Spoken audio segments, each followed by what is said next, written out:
Hindi ka totoo! Nasa isip lang kita! Nasa isip lang kita! Nasa isip lang kita! Totoo ako! Tumingin sa tabi mo! Tama na! Hindi dyan! Sa kabila! Tama na! Tama na! Hindi ka totoo! Pumatay ka na!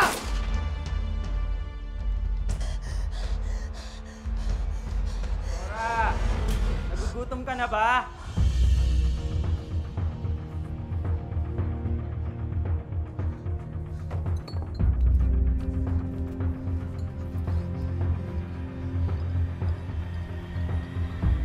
Dora, hindi pa luto yung niluluto ko eh.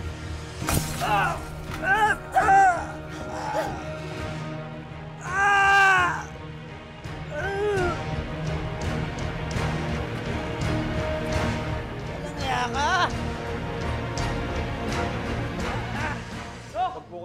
Dok! Wag! Ano? Dok! May problema tayo. Si Annalyn nakatakas. Bakit nakatakas? Ha? Hanapin mo. At dapat hindi niya malaman na ako ang kumidlat sa kanya. Bisa mo! Yes, Dok! Bisa mo! Hello. Oh, pauwi na rin ako, ha? Doc Jerry. Doc Ray, buti inabot mo pa ako. Oo nga. Buti na lang naabutan kita. Doc Jerry, I'm sure you've already heard the news about Dr. Javier and Dr. Benitez. Oh, my. Bakit si Carlos agad ang naging suspect? Well, ang sabi ng mga polis, may nakita daw silang cellphone ni Dr. Javier doon sa secret drawer sa kwarto ni Carlos, doon sa mental facility. Paano yun? Paano naman nagawa ni Carlos yun? Nasa loob nga siya ng facility.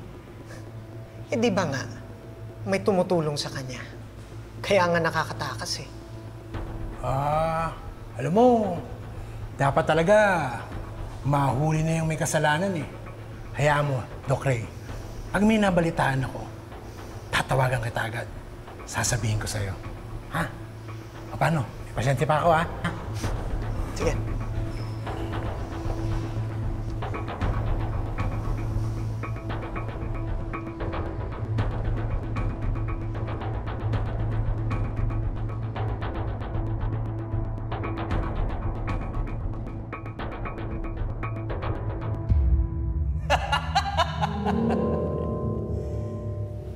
Naisahan ka ng batang doktor? Ang liit-liit nun. Tignan mo nga naman. Mukhang goodbye na yung pangarap mong happy ending. Pumatay ka na! Pumatay ka na!